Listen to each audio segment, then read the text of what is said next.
Welcome friends, SRC learning में आपका स्वागत है। सी प्लस प्लस की सीरीज़ में आज हम नए लेक्चर यानी कि डिस्ट्रक्टर के बारे में पढ़ेंगे। ऑलरेडी हम पिछली वीडियोस में कंस्ट्रक्टर्स और उसके टाइप्स के बारे में पढ़ चुके हैं, उनके प्रोग्राम्स भी कर चुके हैं। अब हम कंस्ट्रक्टर का जो रिवर्स है दैट इज़ डिस्ट्रक्टर, उस कॉन्सेप्ट को समझेंगे। जैसे कंस्ट्रक्टर का काम ऑब्जेक्ट को इनिशियलाइज करवाने के लिए होता है।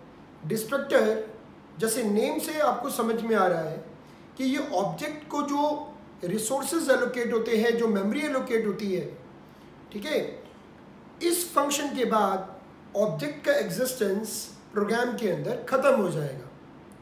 यानी कि ऑब्जेक्ट के पूरे जीवन काल में डिस्ट्रक्टर एक ऐसा कॉन्सेप्ट है, एक ऐसा फंक्शन होगा जो उसके डिस्ट्रॉय होने से जस्ट पहले एग्जीक्यूट होगा। ऑब्जेक्ट को जैसे इनिशियलाइज करते हैं कंस्ट्रक्टर कॉल होता है, ऑब्जेक्ट जैसे डी इनिशियलाइज होता है तो डिस्ट्रक्टर कॉल होता है। जो भी मेमोरी, जो भी एलोकेशन ऑब्जेक्ट को हमने किया है प्रोग्रामिंग के अंदर, एलोकेशन जिस प्रकार का, जो इनिशियलाइजेशन जिस प्रकार के ऑब्जेक्ट को, वेरिएबल्स को वैल्यू मिली है, वो सारी वैल्यूज़, वो सारे वेरिएबल्स हमारे डी इनिशियलाइज हो जाएंगे डिस्ट्रक्टर कॉल होने के साथ ही में। तो डिस्ट्रक्टर बेसिकली बनाते कैसे हैं? क्या ये कंस्ट्रक्टर की तरह ही होता है? बिल्कुल सही, ये कंस्ट्रक्टर की तरह ही डिस्ट्रक्टर बनाया जाता है, बट कंस्ट्रक्टर और डिस्ट्रक्टर में भेद करने के लिए हम डिस्ट्रक्टर के आगे एक साइन लगा देते हैं, दैट इज टिल्ड साइन। इसको बोलते हैं टिल्ड, TILDE। कई लोग इसको टाइल्ड बोलते हैं, कई लोग टिल्ड बोलते हैं। This is the sign preceded by the function name. Destructor हमारा स्पेशल मेंबर फंक्शन है, use to deinitialize the object of a class. Constructor जहाँ पे इनिशियलाइज करने के लिए है, डिस्ट्रक्टर डी इनिशियलाइज करने के लिए है। इसका नाम क्लास के नेम के सेम होता है। जैसे कंस्ट्रक्टर का नाम क्लास के नेम के सेम होता है, उसी तरीके से डिस्ट्रक्टर का नाम भी क्लास के नेम के सेम होगा, बट इसके आगे एक साइन लगेगा, टिल्ड साइन, जिससे ये आइडेंटिफाई होगा कि ये डिस्ट्रक्टर है। अगर आप अपने प्रोग्राम में डिस्ट्रक्टर नहीं बनाते, जैसे अभी तक जितने भी प्रोग्राम्स हमने बनाए हैं उसमें हमने डिस्ट्रक्टर नहीं बनाया था, तो यदि हम अपने प्रोग्राम में डिस्ट्रक्टर नहीं बनाते तो सिस्टम हमारे लिए ऑटोमेटिकली एक डिस्ट्रक्टर बनाता है, और अगर हम बना देते हैं तो फिर सिस्टम नहीं बनाता, फिर हमने जो बनाया है उसको एग्जीक्यूट करता है। कंस्ट्रक्टर में जैसे आर्ग्यूमेंट्स होते हैं, डिस्ट्रक्टर में कोई आर्ग्यूमेंट्स नहीं होते, ना ही इसका कोई रिटर्न टाइप होता है, इसलिए इसकी ओवरलोडिंग भी पॉसिबल नहीं है। तो चलिए हम इसकी कुछ फैक्ट्स देखते हैं और फिर एक प्रोग्राम के थ्रू इसको अंडरस्टैंड करेंगे।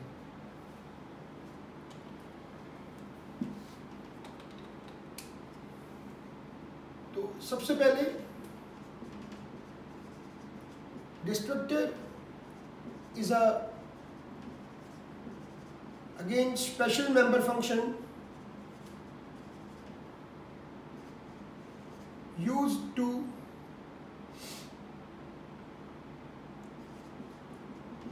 deinitialize the object of a class। जब हमारा ऑब्जेक्ट एग्जिस्टेंस से बाहर जा रहा होता है, उस समय डिस्ट्रक्टर आखिरी फंक्शन है पूरे ऑब्जेक्ट के जीवन काल में जो वो कॉल होता है। और उस समय हम जो भी कोड देना चाहते हैं अंदर, ऑब्वियसली हम चाहते हैं कि जब हमारा प्रोग्राम ख़त्म हो तो हमारे जो वेरिएबल्स हैं, जो ऑब्जेक्ट्स हैं, उनको जो जगह मिली है वो रिलीज़ हो जाए और फ्री पूल एरिया में ऐड हो जाए। ठीक है ना? मतलब इसका मतलब समझ लिए ध्यान से। देखिए, ऐसा होता है कि जैसे मान लीजिए कि हमने एक प्रोग्राम बनाया और हम प्रोग्राम से बाहर आ गए, ठीक है, तो हमारे जो वेरिएबल्स के रेफरेंसेस है वो रैम में रहते हैं, मेमोरी में रहते हैं। तो हम क्या चाहते हैं, और अच्छी स्किल क्या होती है एक प्रोग्रामर के लिए, कि जब भी वो प्रोग्राम अपना फिनिश करे, तो जब प्रोग्राम आउट ऑफ एग्जिस्टेंस आए, जब प्रोग्राम अब रन नहीं हो रहा क्योंकि एग्जीक्यूट हो चुका है, वो बाहर आ रहा है, तो जो भी उसका एलोकेशन हुआ है संबंधित वेरिएबल्स एंड रिसोर्सेज का, वो बढ़िया होता है कि हम उसको फ्री कर दें, बाकी अन्य प्रोग्राम्स के लिए, क्योंकि अब तो हमारा प्रोग्राम बाहर आ रहा है, हमारे प्रोग्राम को तो अब चाहिए नहीं वो रिसोर्सेस, ठीक है ना। तो हम चाहते हैं कि वो एरिया फ्री हो जाए, तो उसके लिए हम बेसिकली डिस्ट्रक्टर का यूज़ करते हैं। ये ठीक इसी प्रकार से जैसे आप कहीं घूमने जाते हैं बाहर और आप कोई किराए पे एक होटल का कमरा लेते हैं, फिर जब आप बाहर आते हैं, जब आप चेकआउट करते हैं तो आप कीज़ को दे के जाना चाहते हैं कि कीज़ आप होटल वाले को दे देते हैं कि अब हमारा यहाँ पे काम हो गया, अब हम वापस अपने घर जा रहे हैं, ठीक है। तो ठीक उसी प्रकार से हम यहाँ पे जब हमारा प्रोग्राम लोड होता है तो जो उसको जगह मिलती है किराए पे वो यूज़ करता है, और जब वो वापस आता है, जब वो प्रोग्राम ख़त्म हो गया, अब हमारा काम हो गया फिनिश, तो वो वापस जिनसे सिस्टम से जो जगह ली थी वो हम वापस उसको दे देते हैं कि आप और जो प्रोग्राम्स आएंगे उनके लिए ये जगह की अवेलेबिलिटी के लिए ये जगह आप फ्री पूल एरिया में ऐड कर लीजिए, ठीक है। तो destructor is a kind of a thing, ठीक है। दूसरा, it has same name as class name but preceded by the sign tilde. This is the tilde sign, ठीक है। आप एस्केप बटन होता है कीबोर्ड में लेफ्ट में, उसके साथ में देखिएगा आप नीचे ये टिल्ड साइन होता है, ये लगेगा। Destructors called automatically as and when object comes out of the existence or comes out of the block in which it is declared. Object comes out of the existence, हमारा object जब declare हुआ तो वो existence में आ गया, और जब वो उस ब्लॉक से बाहर जा रहा है तो उसका एग्जिस्टेंस ख़त्म हो रहा है। तो डिस्ट्रक्टर हमारे ऑटोमेटिकली कॉल हो जाएंगे। Destructor called automatically as and when object comes out of existence और comes out of the block in which it is declared. जैसे कोई ऑब्जेक्ट यहाँ डिक्लेयर हुआ, मान लीजिए हमारी क्लास का नाम सैंपल है और ओबीजे हमने उसका ऑब्जेक्ट डिक्लेयर किया, तो यहाँ तो कंस्ट्रक्टर कॉल हो जाएगा। जब ये ब्रैकेट बंद होगा ना, यहाँ पर ये जो ब्रैकेट हमने खोला था जिस ब्लॉक के अंदर हमने ऑब्जेक्ट डिक्लेयर किया है, जैसे उस ब्रैकेट को हम क्लोज करेंगे तो यहाँ पे मेरा ऑटोमेटिकली डिस्ट्रक्टर कॉल हो जाएगा। तो उसके लिए मुझे कोई कोडिंग करने की जरूरत नहीं है, ठीक है। ये हमारा सिस्टम ऑटोमेटिकली इस बात का ध्यान रखेगा कि जब ऑब्जेक्ट मेरा जिस ब्लॉक के अंदर डिक्लेयर हुआ है उस ब्लॉक से जैसे ही हम बाहर जाएंगे ऑटोमेटिकली डिस्ट्रक्टर कॉल हो जाएगा। मैंने आपको बताया था कि कंस्ट्रक्टर दो तरीके से इन्वोक होते हैं, एक्सप्लिसिटली और इम्प्लिसिटली, है ना। लेकिन यहाँ पे मैं आपको बता रहा हूँ कि डिस्ट्रक्टर हमारा इम्प्लिसिटली कॉल हो जाएगा जैसे ही हमारा ऑब्जेक्ट आउट ऑफ एग्जिस्टेंस जाएगा, ठीक है। Next, destructors do not take any arguments, hence overloading of destructor is not possible. आपने कंस्ट्रक्टर की ओवरलोडिंग देखी थी लास्ट वीडियो में, जब मैंने कॉपी कंस्ट्रक्टर करवाया था तो एक ही प्रोग्राम के अंदर मैंने तीनों कंस्ट्रक्टर टाइप्स ऑफ तीनों कंस्ट्रक्टर बना दिए थे, default, parameterize and copy. But destructors के अंदर कोई आर्ग्यूमेंट्स ही नहीं होते, क्योंकि ओवरलोडिंग का जो आधार है वो रिटर्न टाइप और आर्ग्यूमेंट्स ही है ना। ओवरलोडिंग में क्या पढ़ाया हुआ है, function having same name but different arguments and signatures, है ना। लेकिन डिस्ट्रक्टर में क्या है, डिस्ट्रक्टर्स आर्ग्यूमेंट्स ही नहीं लेते, इसमें आर्ग्यूमेंट्स ही नहीं होते हैं। अब जब आर्ग्यूमेंट्स नहीं होते हैं तो क्या होगा, तो ओवरलोडिंग भी पॉसिबल नहीं है, ठीक है। और last,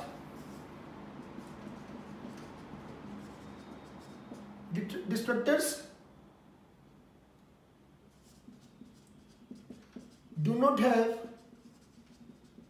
return value not even void, hence they do not return any value, hence they do not return any value। ये ठीक उसी प्रकार से है जैसे हम कंस्ट्रक्टर में भी देख चुके हैं कि कंस्ट्रक्टर का कोई रिटर्न टाइप नहीं होता, नॉट इवन वॉइड, और वो भी कोई वैल्यू रिटर्न नहीं करता। ठीक है। दूसरा, डिस्क्रिप्टर्स हमारे कभी भी स्टैटिक भी नहीं होते। स्टैटिक फंक्शंस क्या होते हैं हम आगे देखेंगे। ठीक है।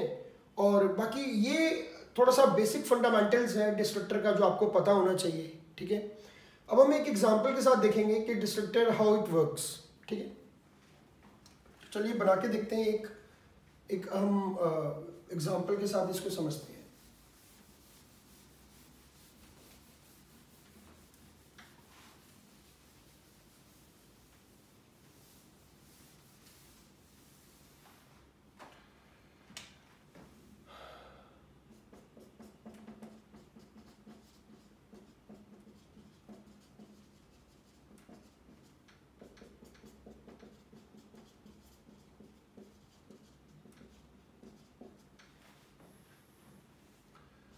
मान लीजिए हमने क्लास बनाई, क्लास का नाम रखा सैंपल, प्राइवेट के अंदर हमने एक वेरिएबल रखा एक x,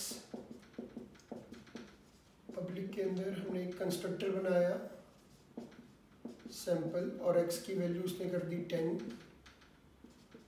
void शो नाम का फंक्शन बनाया जो x की वैल्यू को प्रिंट करेगा।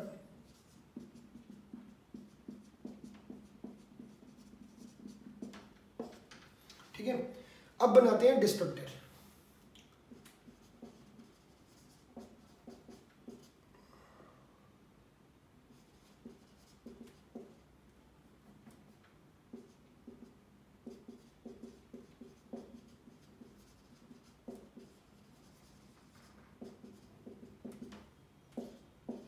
और यह हमने क्लास बंद कर दी। देखिए, कंस्ट्रक्टर और डिस्क्रिप्टर में नाम सेम है और यहाँ पे हमने टिल्ड साइन लगाया है। कोई रिटर्न टाइप नहीं है, कोई इसका आर्ग्यूमेंट नहीं है। इसका रिटर्न टाइप नहीं होगा लेकिन आर्ग्यूमेंट्स हो सकता है। ठीक है। अब यहाँ पे हमने x की वैल्यू 10 करी है। ठीक है। इसका मतलब कि जब हमारा ऑब्जेक्ट इनिशियलाइज होगा तो कंस्ट्रक्टर कॉल होगा, और जब कंस्ट्रक्टर कॉल होगा तो उस ऑब्जेक्ट के लिए x की वैल्यू कितनी हो जाएगी? 10 हो जाएगी। ठीक है। यहां तक क्लियर है? ये तो था कंस्ट्रक्टर का पार्ट। डिस्क्रिप्टर में क्या होगा?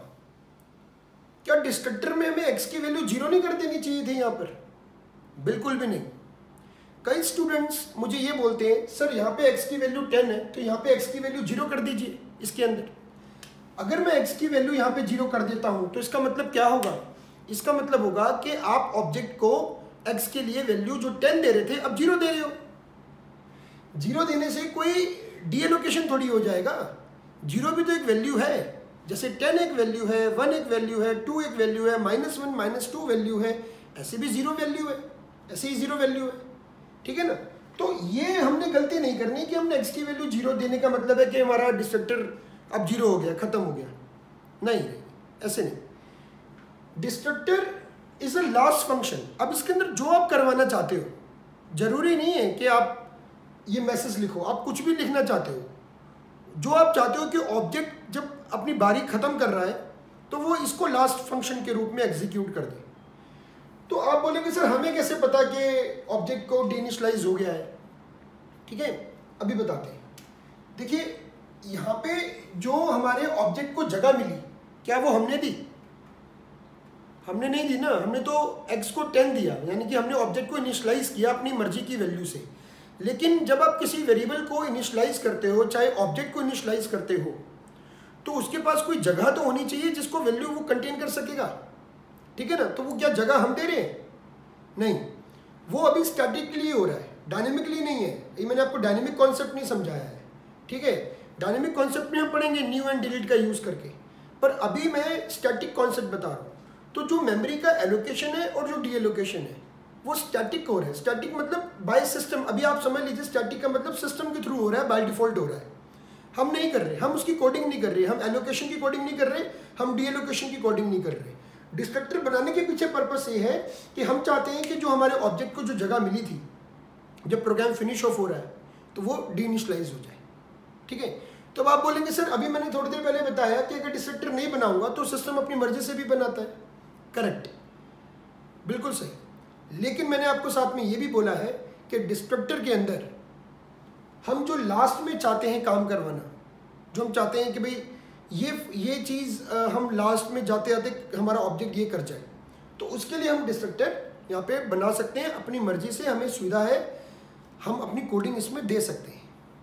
ठीक है, अब डिस्ट्रक्टर जो सिस्टम बनाएगा उसका एक ही काम है, ठीक है, कि भाई हमारे जो ऑब्जेक्ट है वो, लेकिन वो एम्पटी रहेगा। उसकी कोडिंग सिस्टम मर्जी से, अपनी मर्जी से थोड़ी देगा, वो एम्पटी डिस्ट्रक्टर बनाएगा। अगर हम कुछ कोडिंग देना चाहते हैं तो हम यहाँ दे सकते हैं, मैं आपको ये सिखा रहा हूँ। ठीक है, अब वो कोडिंग के रूप में कुछ भी हो सकता है। तो चलिए इसकी पहले हम इम्प्लीमेंटेशन देख लेते हैं। Void main, now sample class का हमने एक ऑब्जेक्ट बनाया obj1। obj1 के बीच में स्पेस नहीं है, ऑब्जेक्ट नेम के बीच में स्पेस नहीं होगा।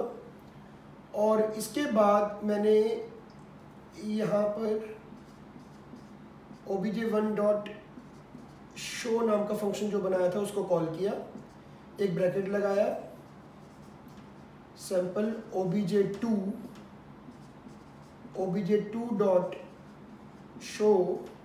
और ये ब्रैकेट बंद किया।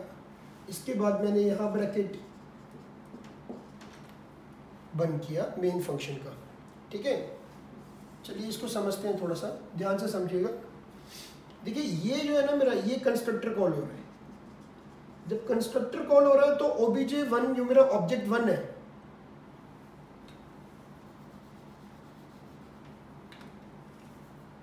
जो मेरा ऑब्जेक्ट 1 है उसके लिए x की वैल्यू कितनी हो जाएगी? करेक्ट, 10 हो जाएगी। obj1.show करूंगा तो दिखाएगा value of x equals to 10। ठीक है, ये दिखा दिया। इसके बाद इसको एक ब्रैकेट मिलता है, उस ब्रैकेट के अंदर obj2 एक नया ऑब्जेक्ट है, वो एक इनिशियलाइज हो रहा है, तो फिर से कंस्ट्रक्टर कॉल होगा। अब फिर से कंस्ट्रक्टर कॉल होगा तो obj2 के लिए भी x की वैल्यू सेम कर देगा 10, डिफॉल्ट कंस्ट्रक्टर कॉल हो रहा है। obj2.show के लिए भी दिखा देगा value of x equals to 10, second time दिखा देगा। बट ये ऑब्जेक्ट 2 कहाँ डिक्लेयर हुआ था? इस ब्लॉक के अंदर। तो जब मैं इस ब्लॉक से बाहर आऊंगा, मतलब यहाँ पे आऊंगा, तो यहाँ पे मेरा डिस्ट्रक्टर कॉल हो जाएगा फॉर ऑब्जेक्ट 2, जो मेरा obj2 है, दैट इज obj2। तो ऑब्जेक्ट 2 के लिए जब डिस्ट्रक्टर कॉल होगा तो मुझे मैसेज दिख जाएगा डिस्ट्रक्टर कॉल्ड, यानी कि जो आउटपुट आएगा वो इस तरीके से आएगा। आउटपुट पहले आएगा value of x equals to 10, फिर दोबारा value of x equals to 10। ये दोनों बार दिख गया, एक बार obj1 के लिए, एक बार obj2 के लिए। अब यहाँ पे डिस्ट्रक्टर कॉल हुआ तो मैसेज आ गया डिस्ट्रक्टर कॉल्ड। और जब डिस्ट्रक्टर कॉल्ड होगा, जैसे ही मेरा डिस्ट्रक्टर कॉल हुआ obj2 के लिए, तो obj2 को जो मेमोरी एलोकेट थी वो उसे वापस ले ली जाएगी। ऑब्जेक्ट 2 जो था, उसका एग्जिस्टेंस जो था मेमोरी के अंदर, उस एरिया को रिलीज यानी कि फ्री कर दिया जाएगा। ऑब्जेक्ट तो डिस्ट्रॉय होगा लेकिन डिस्ट्रक्टर के थ्रू नहीं होगा, वो सिस्टम के थ्रू होगा। ठीक है, जैसे ऑब्जेक्ट इनिशियलाइज होता है कंस्ट्रक्टर के थ्रू होता है, लेकिन मेमोरी सिस्टम दे रही है। बारीक सा फर्क है, एक जगह देना और एक वैल्यू देना, इसको समझ लेना। जगह सिस्टम दे रहा है, वैल्यू हम दे रहे हैं कंस्ट्रक्टर के थ्रू, क्योंकि हमने कोडिंग कर रखी है इसमें। अगर हम ये नहीं लिखेंगे तो x की वैल्यू 10 होगी क्या? गार्बेज वैल्यू हो जाएगी ना फिर तो। ठीक है ना, तो हम जो वैल्यू दे रहे हैं वो जा रही है। ठीक है, तो क्या हमने जगह दी इसमें? नहीं। कौन दे रहा है? सिस्टम। उसी प्रकार से हम जगह छीन नहीं सकते। कौन लेगा? सिस्टम छीनेगा वापस अपनी मर्जी से। ठीक है ना, मैं आपको डायनेमिक कॉन्सेप्ट समझाऊंगा, तब उसके अंदर हम इसको डिटेल में देखेंगे। अभी के लिए हम समझ लेते हैं जितना हमें मालूम है आज की डेट में स्टैटिक के बारे में, है ना। यानी कि हमें मेमोरी के एलोकेशन की सरदर्दी नहीं करनी पड़ती, वो अपने आप होती है, तो डी एलोकेशन भी अपने आप होगा। बस द थिंग इज कि यहाँ पे डिस्ट्रक्टर कॉल हो जाएगा, डिस्ट्रक्टर कॉल्ड मैसेज आ गया। ठीक है। अब इसके बाद गेट ch, तो आपको ये दिख जाएगा। उसके बाद जब इस ब्रैकेट में आएंगे तो उसके बाद तो गेट ch है नहीं, लेकिन यहाँ पे क्या कॉल हो जाएगा, यहाँ पे डिस्ट्रक्टर कॉल हो जाएगा, डिस्ट्रक्टर फॉर obj1। तो obj1 के लिए यहाँ पे कॉल हो जाएगा, तो आउटपुट आ जाएगा डिस्ट्रक्टर कॉल्ड अगेन लिखा आ जाएगा, लेकिन ये किसके लिए आएगा, obj1 के लिए आएगा। तो यानी कि ये जो आया ये आया obj1 के लिए, ये जो आया ये obj2 के लिए, लेकिन ये obj2 के लिए आया और ये obj1 के लिए आया। समझ में आई?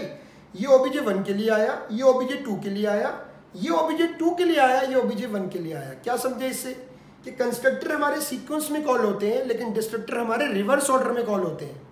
जिस ऑब्जेक्ट के लिए लास्ट में कंस्ट्रक्टर कॉल हुआ है, जिस ऑब्जेक्ट के लिए लास्ट में कंस्ट्रक्टर कॉल हुआ है, उसके लिए डिस्ट्रक्टर पहले कॉल होगा। और इसलिए नहीं क्योंकि ब्रैकेट है। अगर यहाँ पे obj1 obj2 होता, दो ऑब्जेक्ट आपने एक साथ डिक्लेयर कर दिए होते, तो पहले कंस्ट्रक्टर obj1 के लिए कॉल होता, फिर कंस्ट्रक्टर obj2 के लिए कॉल होता, बिल्कुल सही। लेकिन डिस्ट्रक्टर रिवर्स में होता, क्योंकि जो ऑब्जेक्ट लास्ट में क्रिएट हुआ है वो पहले डिस्ट्रॉय होगा, उसके लिए डिस्ट्रक्टर पहले कॉल होगा, राइट? ठीक है। तो अब आपको ये जो लाइन है नहीं दिखेगी नहीं, क्योंकि ये गेट ch के बाद है। तो अब क्या करिएगा, आप ऑल्ट के साथ F5 प्रेस कर दीजिएगा। आउटपुट विंडो को देखने की कमांड होती है ये। तो जब प्रोग्राम रन हो जाएगा तो आपको ऊपर के 3 लाइंस दिखेगी, 4th लाइन आपको नहीं दिखेगी। फिर प्रोग्राम को रन करने के बाद आप कोडिंग विंडो पे आ जाएंगे, फिर आप ऑल्ट F5 कीजिएगा, आपको ये दिख जाएगा। ठीक है। तो ये छोटा सा एग्जांपल है डिस्ट्रक्टर का। आगे आने वाले प्रोग्राम्स में लगभग हम हर एक में डिस्ट्रक्टर बनाएंगे। अगर हम चाहते हैं कि हमारे ऑब्जेक्ट अगर किसी को लिंक कर रहा है, ठीक है ना, तो ये भी ज़रूरी है कि अगर वो किसी बाहर के फंक्शन, बाहर के रिसोर्स को लिंक कर रहा है, तो उसको डिस्ट्रक्टर के अंदर ख़त्म करना बहुत ज़रूरी है।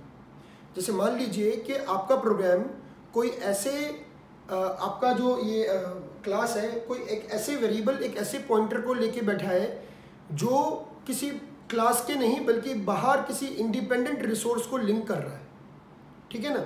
तो अब क्या होगा कि इसके बाद हमारा ऑब्जेक्ट फिनिश हो जाएगा, obj1 और obj2 दोनों फिनिश हो जाएगा, लेकिन जो रिसोर्स था, जो बाहर रिसोर्स था जिसको हमारा ऑब्जेक्ट के अंदर का जो वेरिएबल था वो उसको लिंक कर रहा था, ठीक है ना।